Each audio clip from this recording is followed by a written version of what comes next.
오늘은 법무사 시험 제29회 우수 합격생 노은서 법무사 선생님을 모시고 인터뷰를 진행해 보도록 하겠습니다.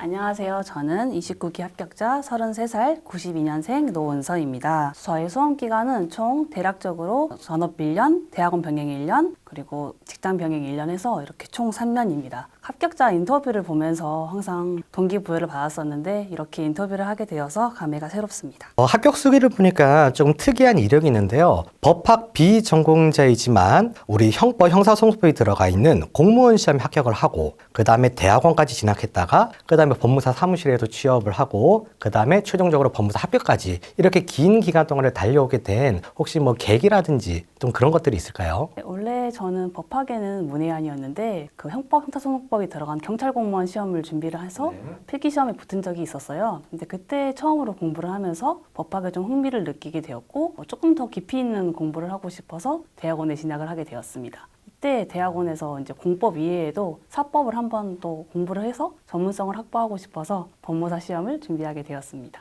굉장히 자신의 소신을 가지고 이렇게 준비를 또 하신 것 같습니다. 2021년도 1월 달부터 이제 전업 준비를 이렇게 시작하신 걸로 보이시는데요. 1차 시험을 6개월 정도 준비하신 것 같습니다. 짧다고 느껴지지는 않으셨나요?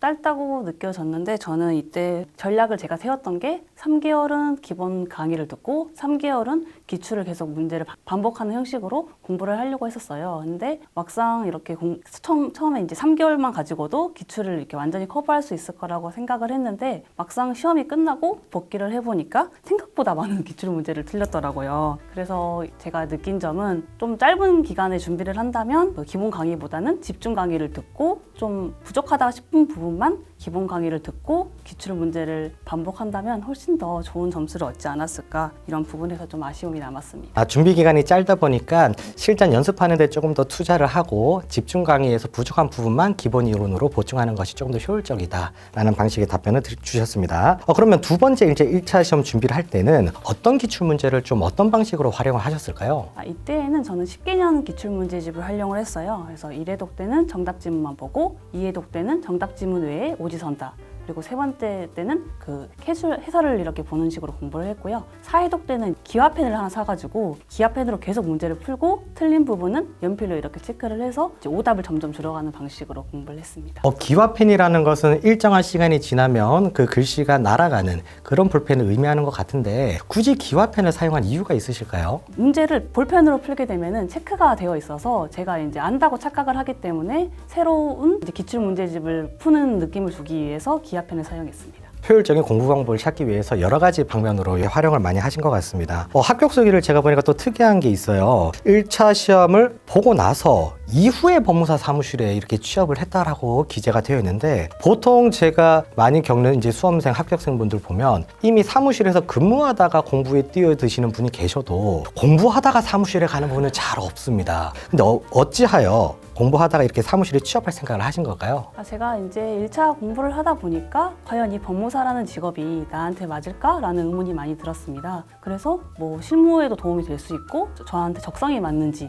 또 확인할 수 있으면서 또 수험에도 도움이 된다면 정말 최고의 그런 직장이 되지 않을까 해서 준비하게 되었습니다. 어떻게 공부와 그 다음에 실무하는 거는 좀 연관성이 있던가요? 아주 없지는 않지만 그래도 도움은 많이 되었던 것 같습니다.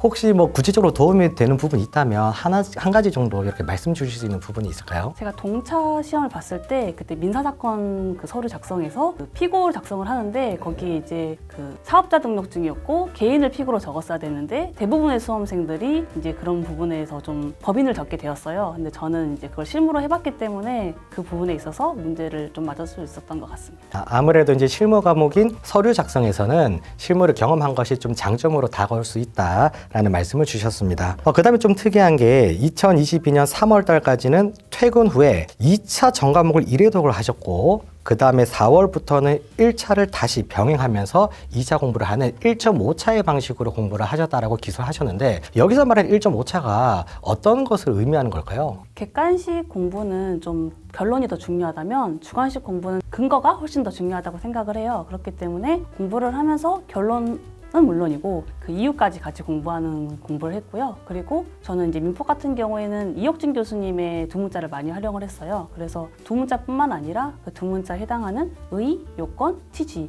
효과까지 같이 공부하고 서술해보는 식으로 공부를 하였습니다. 1차 시험에 우리가 이제 첫 번째 점수가 59.5점이 나왔고요. 두 번째 1차 시험에서는 75점으로 고득점으로 합격을 하셨는데 이렇게 점수의 차이가 극명하게 갈린 것이 1.5 차의 방식으로 공부한 것에 대한 그런 효과가 좀 반영되었다고 볼 수 있을까요? 네, 저는 확실히 1.5차의 공부가 1차에도 물론 도움이 된다고 생각을 합니다. 그리고 또 중요한 거는 저는 오답 정리가 엄청 중요하다고 생각을 하는데 시간의 효율성을 따지기 위해서 저는 이제 오답 부분을 계속 이렇게 줄여나가는 공부를 했었어요. 그래서 1.5차도 중요하고 오답 정리도 중요하고 이거를 잘 활용하시면 고득점을 충분히 하실 수 있을 거라 생각합니다. 그러면 오답 정리를 따로 만드셨다고 했는데 오답 정리를 어떻게 노트에다가 하신 건가요? 아니면 문제집에 하셨나요? 어떤 방식으로 하셨을까요? 네, 그 10개년 기출문제집을 할 때 기하편으로 문제를 풀고 틀린 부분은 샤프로 계속 이제 발을 정자 그어가면서 계속 틀린 부분은 계속 볼 수 있게끔 공부를 했습니다.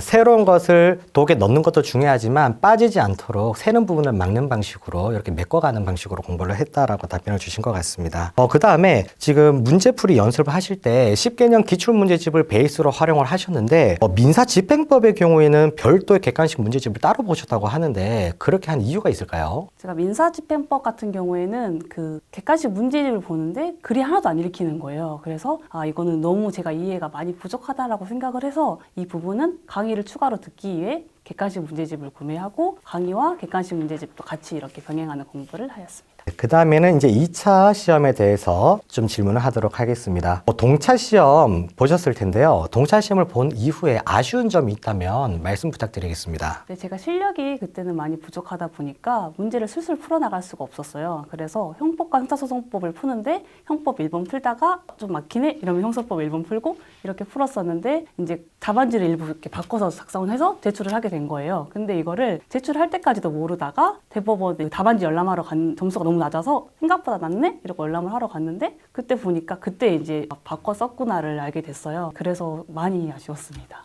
답안지를 바꿔 썼기 때문에 점수가 상대적으로 좀 생각했던 것보다 좀 낮게 나온 것 같은데 이렇게 답안지를 바꾸는 실수를 줄이기 위해서 혹시 기득권 때 준비했던 노력 이런 것들이 좀 있을까요? 제가 그 당시에 느꼈던 거는 이제 제가 실력이 많이 부족해서 떨어진 거라고 생각을 했기 때문에 공부를 하면서 이제 확실히 이제는 문제를 바꿔서 왔다 갔다 풀지 않고 한 번에 술술 풀어갈 수 있는 실력을 만들어야겠다 이렇게 생각을 했습니다. 그래서 조금 더 이제 그때를 공부를 하면서 그때 바꿨었던 나의 모습을 생각을 하면서 좀 더 열심히 공부하는 방식으로 공부했습니다. 지난 모습을 반면교사 삼아서 조금 더 발전하는 방식으로 이렇게 공부를 하신 것 같습니다. 기득권 준비 때 기본서와 모의고사 자료 모두 보셨나요? 네, 저는 동차 때는 모의고사만 봤었어요. 그래서 이미 대부분의 모의고사는 이미 이제 암기가 되어 있는 상태였어요. 그래서 물론 이제 모의고사도 중요하긴 했지만 그 외에 교수님들이 이제 중요하다고 말씀해 주시는 파트 그리고 최근 이슈되고 있는 부분 최신 판례나 유관 시험 등을 좀 추가로 더 해가지고 선별해서 공부를 하였습니다.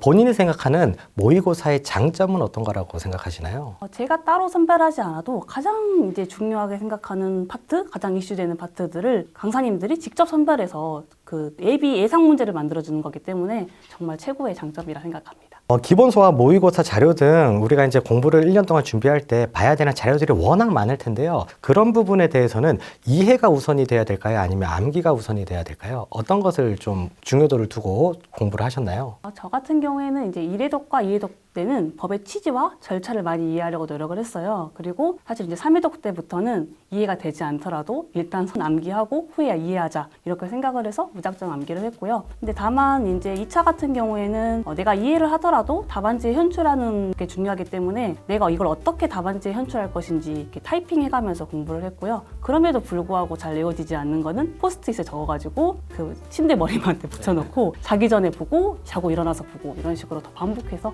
공부를 했습니다. 역시 내가 가는 모든 곳에 법과 관련된 공부와 관련된 것들을 항상 남겨두시는 분들이 좀 빠르게 합격하시는 것 같습니다. 제가 듣기에는 오프라인 강의를 들으시는 게 아니라 온라인 강의를 들으셨다고 이렇게 알고 있는데요. 그 온라인 첨삭 제도가 있는 것으로 알고 있습니다. 혹시 그런 제도를 활용하셨을까요? 모든 과목을 활용하지는 못했지만 그래도 좀 활용을 했습니다. 활용한 이유가 혹시 어떻게 되죠? 제가 혼자 답안지를 제출하다 보면은 객관식과는 다르게 내가 맞는 답안인지 잘 모르기 때문에, 근데 만약에 제가 그 답안지를 제출을 하면 점수도 알 수 있고 어떤 부분으로 공부를 해야 되는지 감을 잡을 수 있기 때문에 활용을 했습니다. 법무사 사무실에서 실무도 병행하시고 대학원도 병행하셨는데 수험 공부 시간 확보하는 게 상당히 어려울 것으로 지금 예상이 되는데요.